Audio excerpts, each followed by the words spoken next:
Hi guys, I'm Gina. Welcome to my ASMR.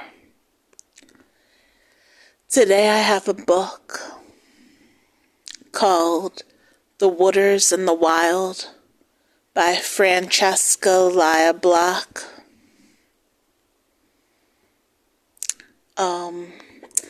It's a very good book. I wanted to read a couple chapters or a few, see how it goes.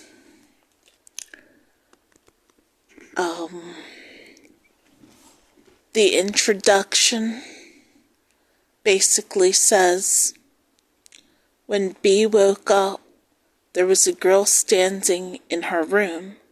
"You are me," the girl said. Then she was gone.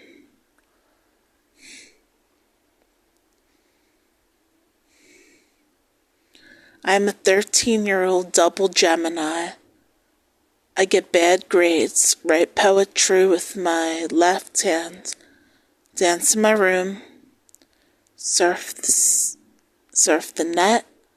I Google images of the tattoos my mom won't let me get. But my world belongs to someone else, someone who lives below the concrete of Los Angeles. Someone with wild eyes and twigs in her hair, and I think she wants her life back. It's a beautiful introduction to the waters and the wild. Some of Francesca Lia Block's other books. The Weetsy Bat, Girl Goddess, Number 9, 9 Stories. The Hanged Man, Dangerous Angels. The Weetsy Bat books. I Was a Teenage Fairy, Violet and Claire, The Rose and the Beast, Echo, Guarding the Moon, Wasteland, Goat Girls, 2 Weetsy Bat books, Beautiful Boys, 2 Weetsy Bat books, Necklace of Kisses, Psych in a Dress, Blood Roses, How to Cage a Girl.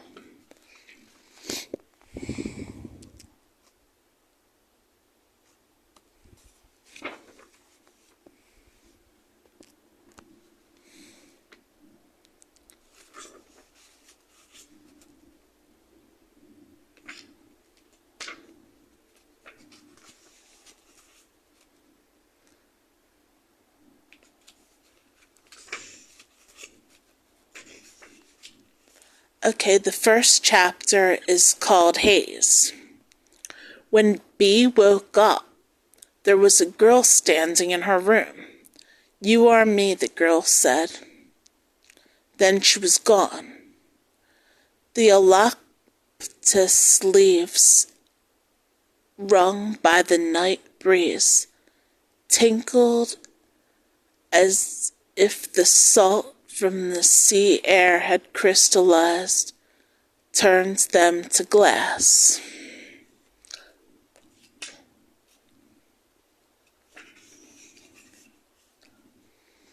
Get out of bed flung herself to the window and looked out at the sleeping garden, the polished glass chips in the flower beds and the sequins on the saris hanging over the gas bow reflected the light of full spring moon and made the air phosphorescent. But there was not even the shadow of a girl. The loneliness B always had felt since she could remember feeling anything at all, was so big now, so alive, that it was almost a creature.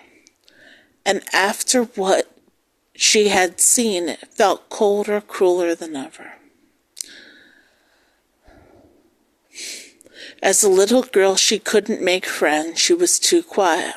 Unable to read, her teachers thought she had a learning disability, and for a while she was in occupational therapy trying to learn how to interpret facial expressions and the tones of people's voices. Now she struggled through school, just passing every semester. "You're smart," her mother said. "It has nothing to do with intelligence." Some of the most creative minds were diagnosed with learning disabilities. School wasn't the only problem. Even with the OT, it was hard to know how to act with people, and everything about Bea was odd. She couldn't eat animal flesh or watch all that television, try to talk about what celebrities were wearing or the war in Iraq. She preferred to solitude her mother's garden. Miss Green Thumb, her mom called her. When she was little, she fantasized about eating handfuls of dirt to be closer to nature. The red, yellow, and sterling roses bloomed bigger than cupcakes.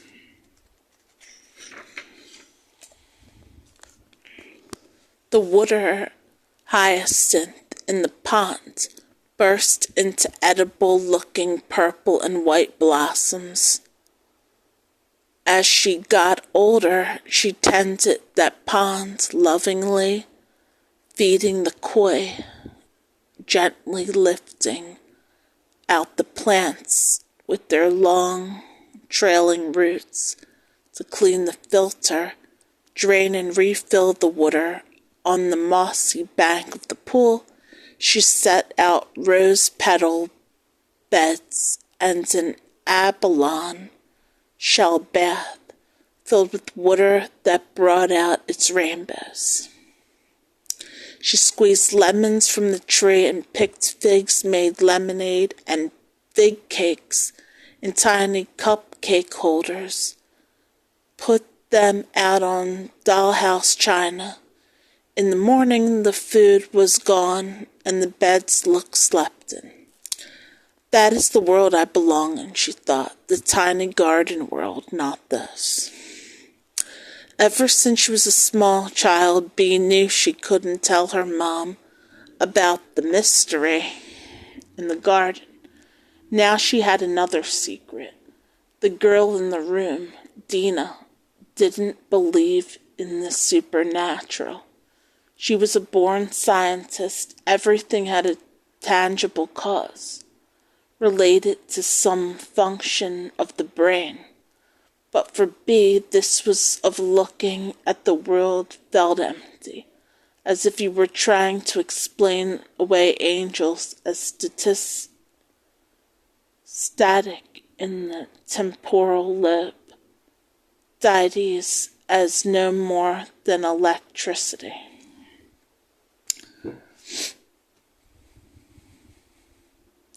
Joseph Hayes, or Hayes, as they called him, he might know something about all this.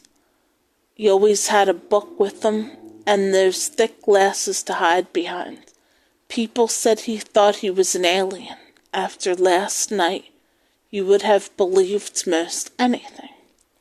Hayes was sitting alone as usual at lunchtime. She slid onto the chair across him. He glanced up. She had noticed his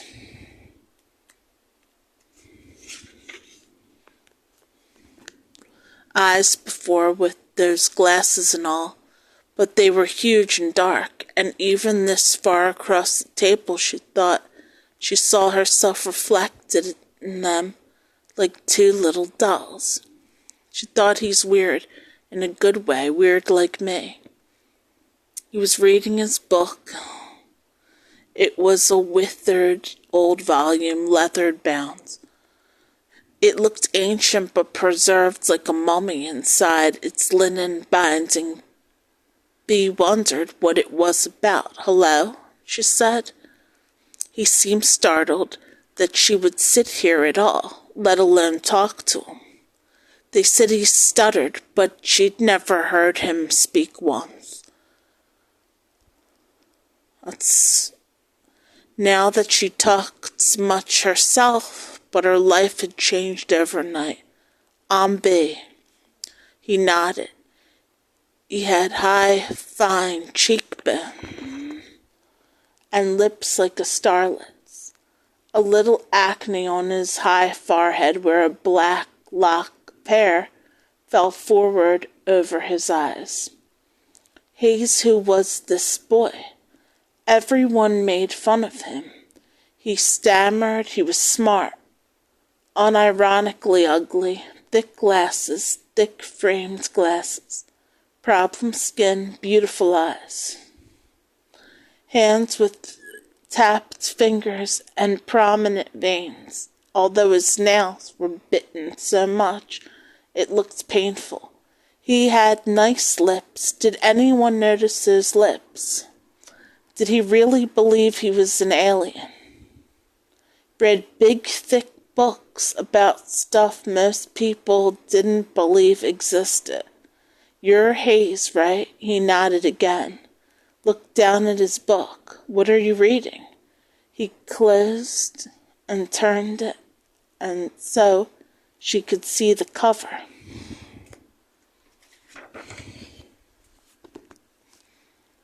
The Encyclopedia of the Paranormal. She knew he was right, the right one to talk to. I have a question for you. And your book. This sparked his interest. She could tell. His eyes got darker behind the lenses of his glasses, and he tilted his head almost imperceptibly to the side, watching her. She realized he hadn't said a word this whole time, but it felt like he had somehow. Is there some phenomenon about someone who looks just like you? Like a twin? What's that called? The twin who shows up and then just disappears. He was finding something in his book, flipping through it. He knew what he wanted. Yes, there it was. He pushed it across the table. Doppelganger, it said.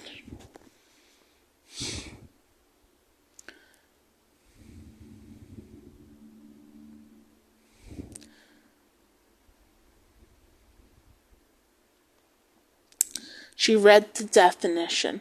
A chill grazed her spine as if he'd slipped an ice cube down her shirt. But Hayes would never have done that. He wasn't a tease. He wasn't a flirt. And the chill was worse, too. Than ice.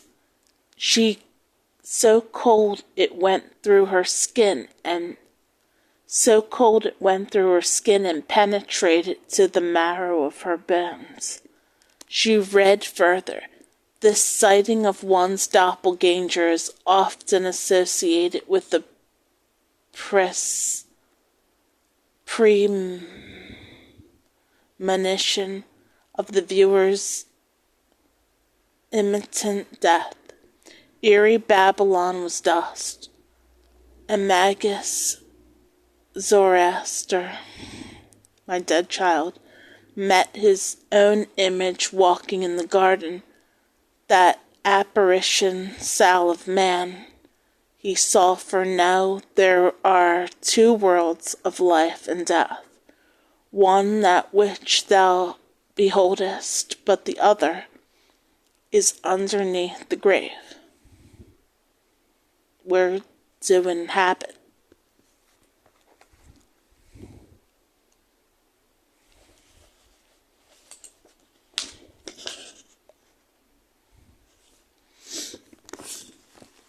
The shadows of all forms that thick, and live till death unite them, and they part no more. What? The words were like a cold, bitter-sweet elixir that made her spine tingle. Who wrote that? she asked, but it was suddenly hard to talk. "'Tis Shelley," Hayes stammered, his voice quoting the poem. "Had been like iron, silk, or still water. We all die, though, you know. It isn't that bad, really." She got up from the table. The cafeteria floor was so sticky that her sneakers made a soft popping when she moved. It sounded as if someone was following her. All around her, noise and the sickening smells of grease from stomach tumbled nauseous, and the faces of other kinds eating their lunches glowed with the bilious yellow-greenish light. The color of fear. Why had she talked to him at all? Wait, but she was hurrying away from him. In the glass cafeteria wall, a girl was running beside her. So chapter 2 is called Identity Thing. Lou was in the garden, under the plum tree, when she got home from school, doing someone's chart. As practical as her mom was, Lou was the opposite, just dreaming all the time, making a living from astrology and tarot readings, publishing the occasional esoteric article. He pushed his wheelchair back from the table. When she got there, there were purple plum strands on the brick patio. "Are you okay?" she asked him. "I was just going to ask you that. You look pale." "So do you. Did you eat?" "I don't have much appetite." It was a rough night, bad dreams. Lou was watching her carefully now. He did look pale, she wondered. She wondered how much pain he was in all the time, pretending he wasn't. A pale bluish halo of light surrounded his gray hair. "What does that mean?" he asked. She wanted to confide in him. She needed to talk to someone, and he would understand better than her mom would. But it was difficult for her to say.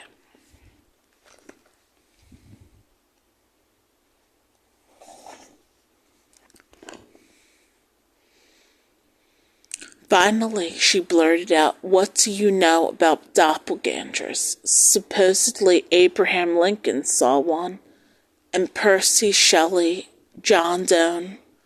Your mom thinks it's related to stress." They were all ill, under stress all the time. John Donne's wife had a stillborn baby. I don't know much more. That's from Wikipedia. She sat down on the grass and started pulling the heads of all the little daisies that bordered the wall of Bougainvillea, crushing them in her fingers until they felt wet, like with the blood tossing them aside. "Why, what's wrong? Too much stress at school?" She shook her head. "I don't fit in. So boring. Every teenager feels like that." "That doesn't mean it's easy, really." She doesn't believe that she felt like every teenager at all. She was much more of a freak than anyone, probably, except maybe Hayes. "I had an experience," B said. "It was a risk to tell Lou." He might tell her mom, but she couldn't hold back anymore.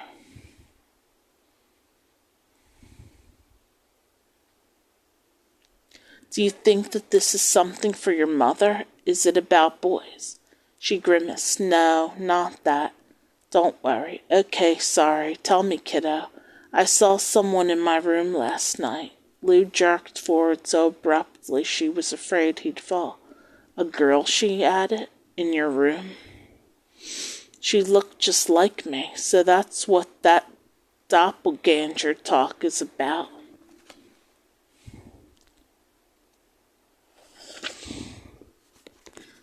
Yes, well, I don't know.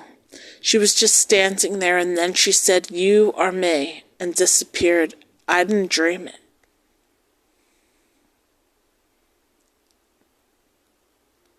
You are me. What do you think it's about? I have no idea. Mom would say it's a hallucination, too much stress. Like you said, don't tell her. Well, you are our Gemini after all. Very funny. So says the astrologer. No, I mean seriously.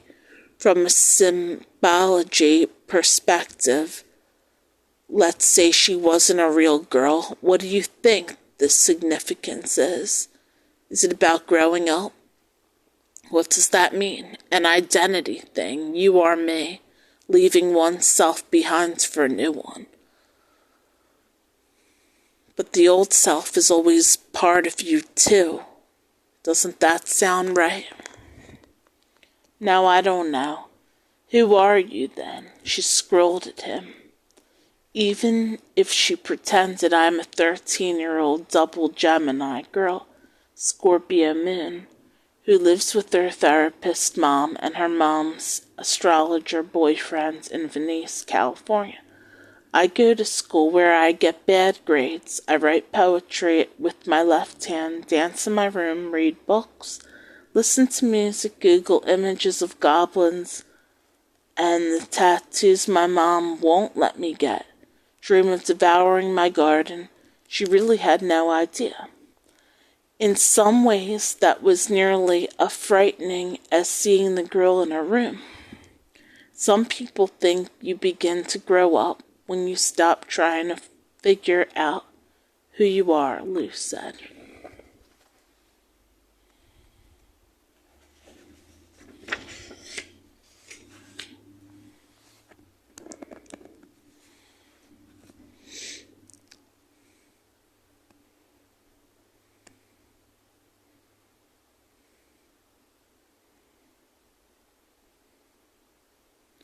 Okay, so thank you all for staying for my ASMR. I'll be back maybe later on with maybe more of this book or another book. Thank you very much. Bye-bye.